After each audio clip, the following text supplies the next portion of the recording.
Continuamos con argumentos, gracias a la audiencia que está allí conectada. Estábamos revisando en el corte que nos han llegado muchísimos comentarios y ya los vamos a estar leyendo con nuestro invitado de esta tarde, el ex rector del Consejo Nacional Electoral, Rafael Simón Jiménez.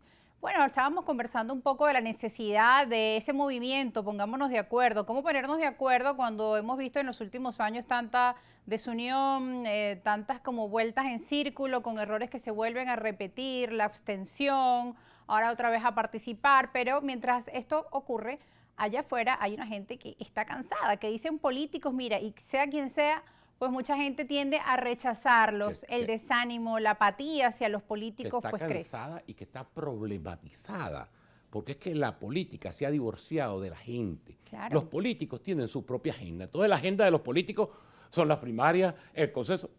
Los problemas de la gente son la comida, los problemas de la gente son la subsistencia, los problemas de la gente son los venezolanos que se están muriendo ahí en la orilla del Río Grande o los que repudian con la xenofobia que se ha despertado en el continente a propósito. Esos son los problemas reales de la gente. Mira, para que la política vuelva a ser esa actividad noble, de compromiso, de servicio, los políticos tienen que volver a sus espacios. Mira, aquí hubo en el pasado dos grandes partidos en la democracia que la gente llama por comodidad conceptual punto fijista. Uno de ellos, Acción Democrática, es el partido más importante que tuvo Venezuela en toda su historia. ¿Y por qué fue más importante Acción Democrática? Porque Acción Democrática nace de la mano de Rómulo Betancourt y se implanta en los sectores sociales. Entonces, Acción Democrática era la fuerza que reclamaba por los trabajadores en el movimiento sindical, era la fuerza que reivindicaba a los campesinos en el movimiento agrario, era la fuerza que reivindicaba a los maestros en el movimiento magisterial. Era un partido implantado, sembrado en los tuétanos del pueblo venezolano. Copey hizo una cosa más o menos similar. Pero es que los partidos, desde hace mucho tiempo, la crisis que llevó a Chávez al poder ya era el enunciado de una crisis, de la manera como los políticos se habían alejado de sus espacios naturales y de sus compromisos naturales y habían asumido sus propias agendas y sus propios privilegios.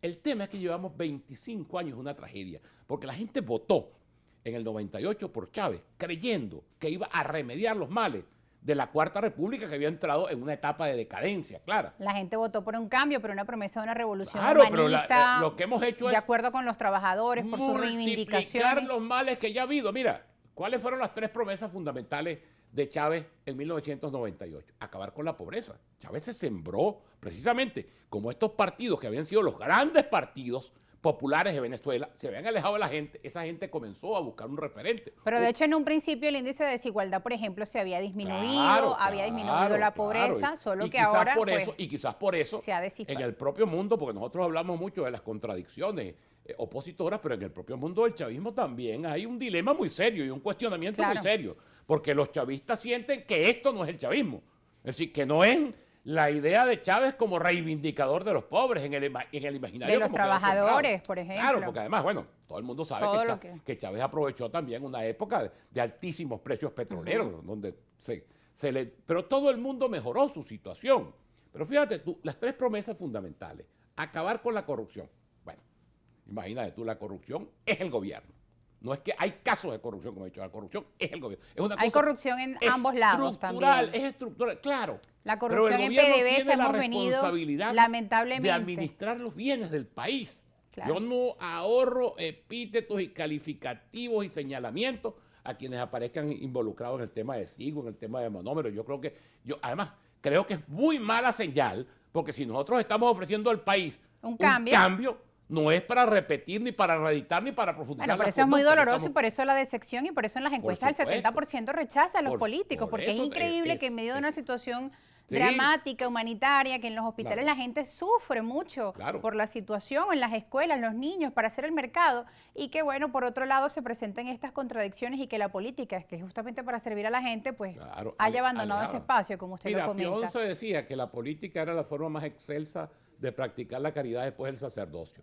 Es decir, ¿por qué es eso? Es compromiso. Ser un servidor. Yo que ingresé a la política, yo no me voy a poner como ejemplo, es que todos en mi tiempo histórico, yo ingresé a la política muy joven, pero en mi tiempo histórico, todos los que ingresábamos a la política, de distintas corrientes, adecos, copellanos, de izquierda, Bueno, entramos por compromiso ideológico, pero con compromiso por la gente, para luchar por el pueblo, para luchar por la gente, para ir a las comunidades, para sentir el dolor de la gente y para ser interlocutores. Si la política, ¿cómo te ganas tú los votos en la política? Porque eres buen mozo, porque vas a hacer una caravana, porque pasas a repartir unos caramelos. No, la confianza en la política se gana precisamente porque la gente siente que tú eres su representante, que tú eres su interlocutor, que a ti te duelen sus problemas. Pero todo eso desapareció.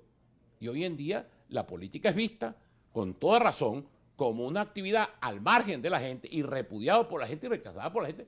Por eso mismo, la gente no encuentra referente. Mira, yo te voy a contar, y esto no es historia, porque Sí. tú sabes que estas cosas del marketing que ahora influyen a los políticos jóvenes, Eso le iba a comentar. inventan un cuento, entonces te dicen, mira este cuento, mira, yo el domingo, que era el Día de las Madres, fui a visitar la tumba de mi mamá, y en el cementerio se me acerca una persona que enseguida la identificó, digamos, políticamente, porque cargaba una franela roja y una gorra de camuflaje con la estrellita roja.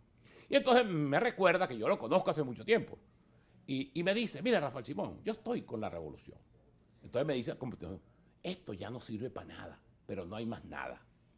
O sea, la gente siente que esto es un fracaso absoluto, porque lo es, porque está a la cara de todo el mundo, que esto es el fracaso más categórico, quizás la peor situación que ha vivido este país en su historia, pero siente que no hay alternativa, que no hay salida, que no hay un proyecto que la encante, que la enamore nuevamente. Venezuela está viviendo, mira, aquí los venezolanos nos hacemos un placebo nosotros mismos y siempre andamos buscando unas explicaciones esotéricas. Entonces, cuando nos explicamos la crisis de los 90, la democracia venezolana tuvo dos etapas muy claramente visualizadas. Una primera, por lo menos los 15 o primeros 20 años, donde el país avanzó. La etapa luminosa, la etapa de mayor progreso, de mayor igualdad de oportunidades, de mayor movilidad social.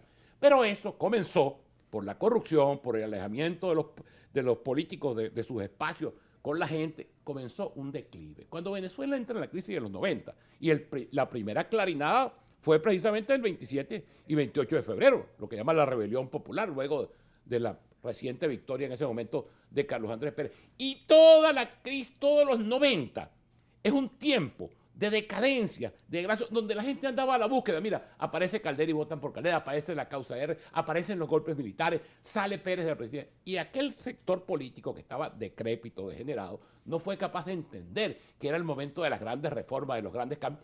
Y hasta que surgió la figura de Chávez.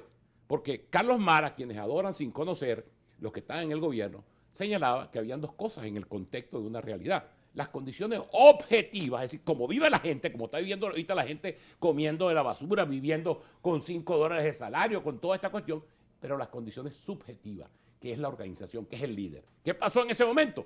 Apareció Chávez y capitalizó todo aquel descontento acumulado y lo convirtió en un torrente electoral, lo convirtió en un gran liderazgo. Presentó un proyecto, era una opción de cambio, claro, pero ahora ¿quién representa un proyecto claro, o quién representa ese cambio? Después, están dadas todas las condiciones objetivas Para que vuelva a porque este ocurrir país ese no puede nuevo estar cambio. peor. Por eso, pero ese liderazgo no es capaz de entender el rol que le corresponde, no es capaz de corregir sus errores, no es capaz de enmendar, y no es que uno les pida que se autoflagelen, no es que se den latigazos, perdón por todos los errores, por haber dividido, por habernos abstenido. Pero la gente sí merece un mensaje Pero de disculpas o claro, una pero bueno, tú explicación mismo me de lo cómo, estás diciendo. claro. Si yo le digo a la gente que no vote y después le digo que vote, yo tengo que darle una explicación de por qué una cosa y por qué la otra. Pero lo cierto es que pasan la página y eso no ocurre. No ocurre. Entonces, ¿cómo nace ese liderazgo? Y ¿Cómo la gente puede volver a creer, ¿no? En políticos, es que en una figura? manera Por de eso volver a- tampoco la manera de se vol- crea, ¿o sí? Mira, eso es una fórmula que está en el librito, como dicen en las reglas del béisbol. Por eso te digo, Rosa, es volver los partidos a los espacios de la gente, volver a los barrios, volver a los sindicatos, volver a la lucha de la gente. Este país está conflictivizado por los cuatro costados. ¿Cómo no va a estar conflictivizado un país que acaba de ver deshacer sus ilusiones con los anuncios del 1 de mayo? ¿Cómo no va a estar conflictivizado un país con la crisis en los servicios públicos, la crisis en la educación, en la salud, en la electricidad, en todo? Ahora, ese país, ese es el campo propicio, en vez de estarse peleando por esos espacitos de poder y por ver cómo negocian con el gobierno, que si me habilitan a este o no me habilitan a este, los partidos lo que deben volver es a esos espacios. Cuando tú le preguntas a la gente que está promoviendo las primarias, te dicen un argumento que no, es que nosotros necesitamos las primarias porque es un elemento de movilización, de motivación, de activación de nuestra gente. Chico, ¿y por qué no activas a esa gente mandándola para los barrios, mandándola para los sindicatos, reclamando con los trabajadores? Venezuela, la gente tiene la idea equivocada de que en Venezuela hay un estado de resignación, que aquí estamos pasivos. Venezuela no está pasiva, en Venezuela es uno de los países con más alta conflictividad y protestas en el mundo. Lo que no hay es una fuerza, no hay un liderazgo que sea capaz de interrelacionar, de conducir y de convertir esa protesta en un planteamiento alternativo. Tenemos que ir a una pausa, señor Rafael Simón. Al regreso seguiremos conversando sobre estos temas y es así, pues este año empezó con movilizaciones de los maestros, de, bueno, distintos sectores que salieron a las calles a exigir mejores condiciones de los jubilados, de los pensionados, pero lamentablemente esas respuestas no llegan. Hay quienes también han exigido un diálogo entre el gobierno, la plataforma unitaria, otros sectores de la oposición y también con Estados Unidos para tratar de buscar soluciones, que al final es lo que quiere la gente, más allá del tema de la ideología o de cómo piensen, que se encuentren soluciones. Pausa y regresamos.